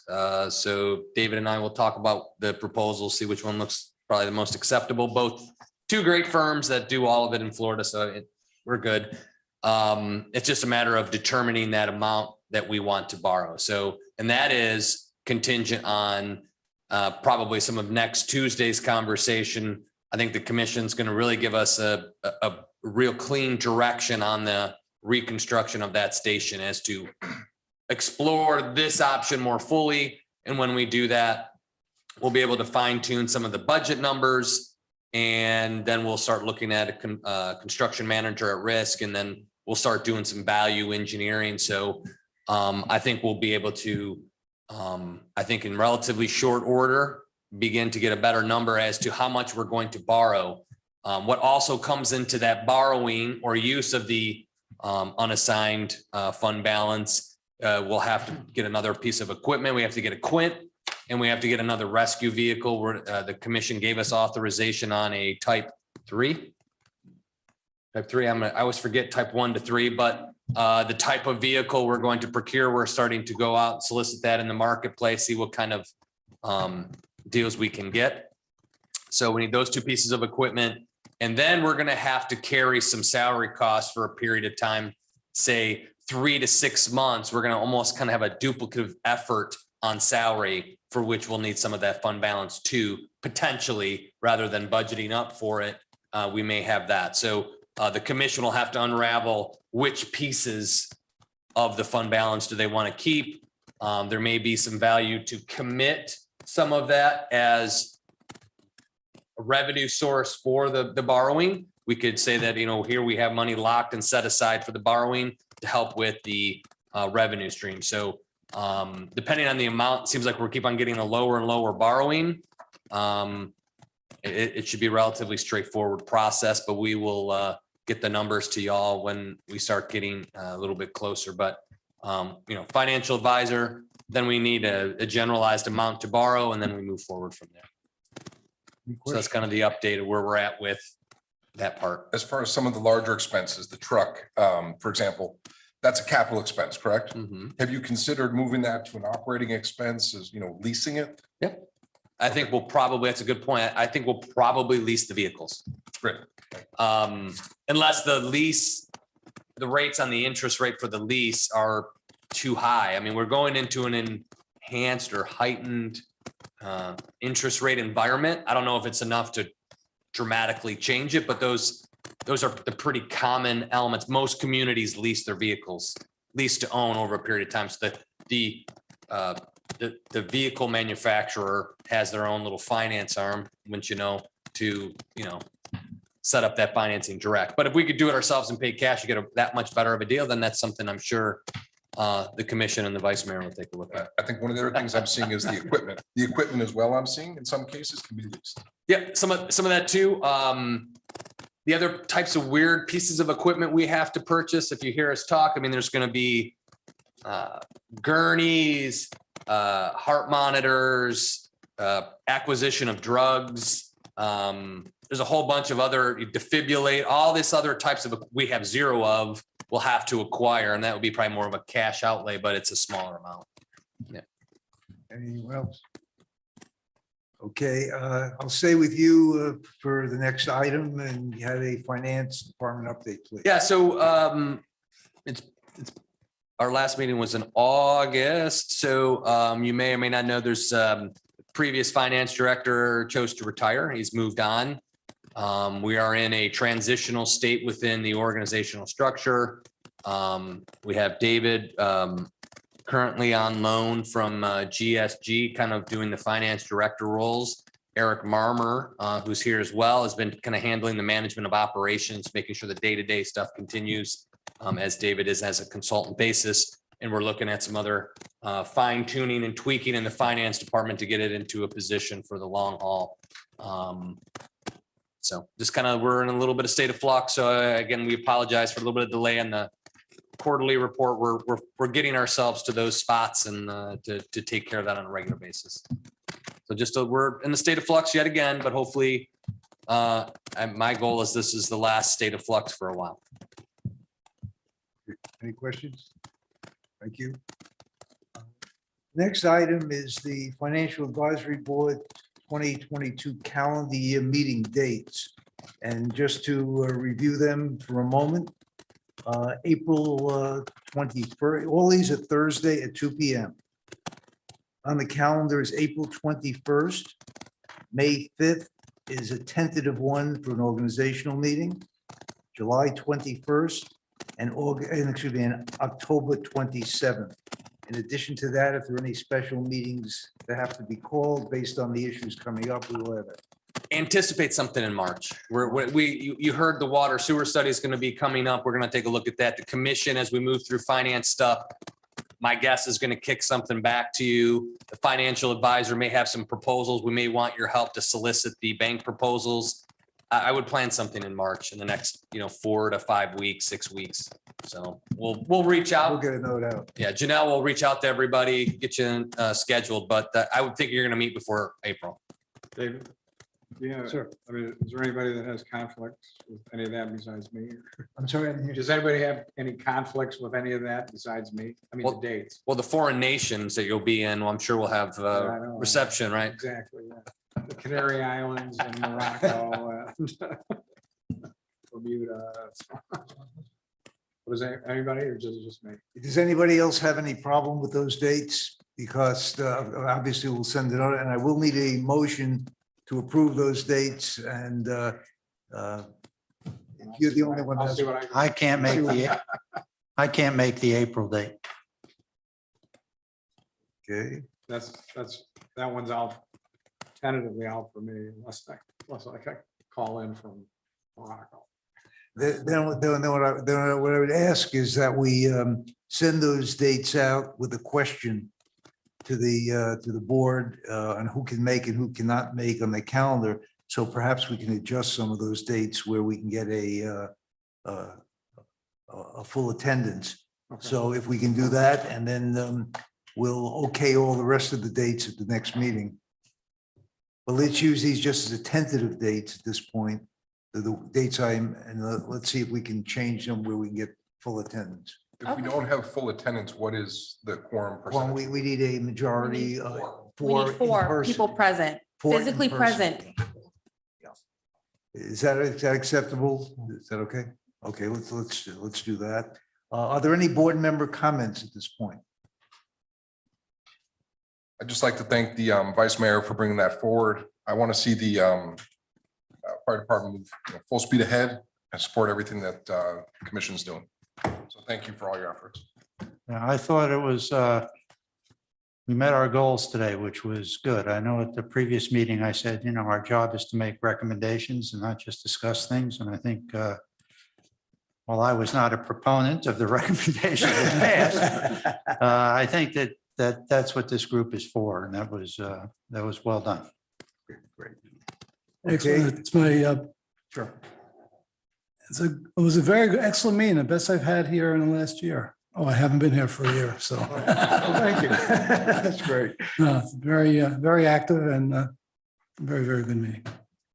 And I thank the presenters very much for for doing what they did. So it was great. A few announcements. February 1st is a town commission meeting at 1:30. February 2nd, Natural Resources Preservation Advisory Board at 1 p.m.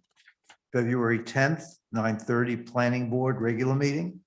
February 15th, 1:30, Town Commission meeting. And February 21st, Town Hall is closed in observance of President's Day.